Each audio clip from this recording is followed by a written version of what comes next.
陕西合阳，黄河西岸一个历史悠久的小城。这种做法同煎饼相似的面条，据说因当年韩信行军而创，沸水一烫即可食用，堪称中国最古老的方便面。它就是有合阳第一小吃之称的学面。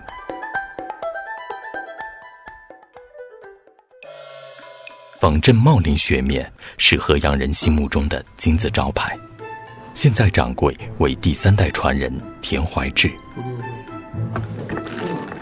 荞麦粉是做学面最主要的原料，它和小麦粉按3:2混合，用水调出细腻的面糊。这面糊稀稠得当，才能做出上好的学面。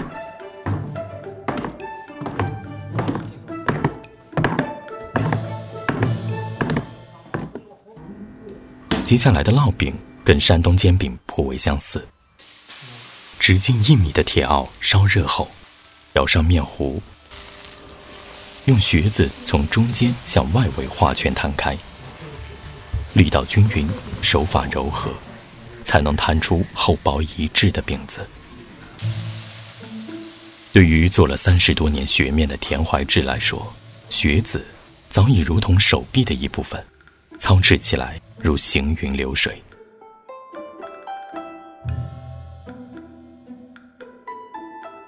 鏊子很快就散发出荞麦特有的清香。烙好一面后，翻个面，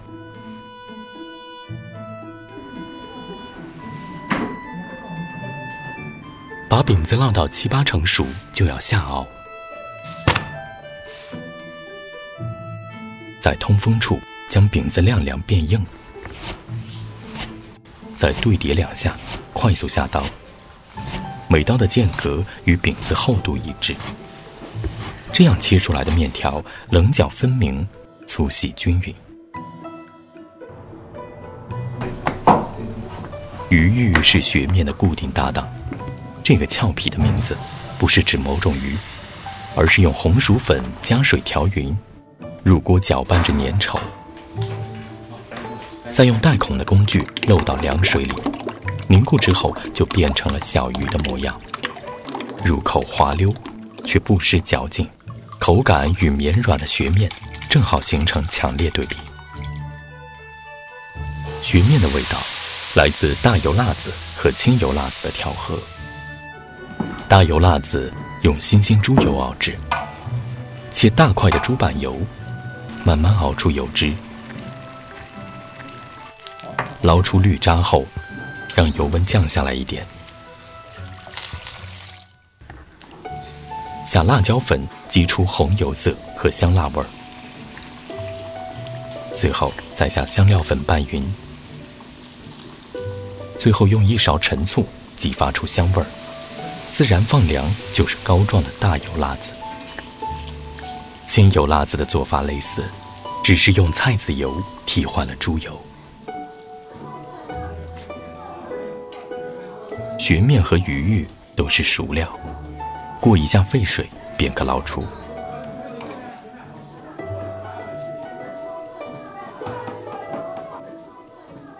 调上辣子、红油、醋、花椒面和韭菜末就成。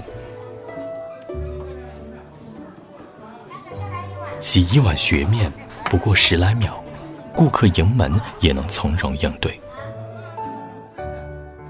被油脂浸润的学面变得柔软顺滑，老陕们就着大蒜和烤饼，叠得可是酣畅淋漓，浑身舒坦。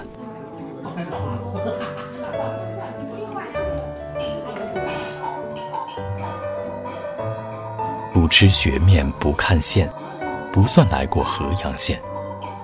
作为合阳最古老的文化活动，提线木偶与学面一样，都发源于汉朝。2200年后，依然滋润着这片关中大地上质朴的生活。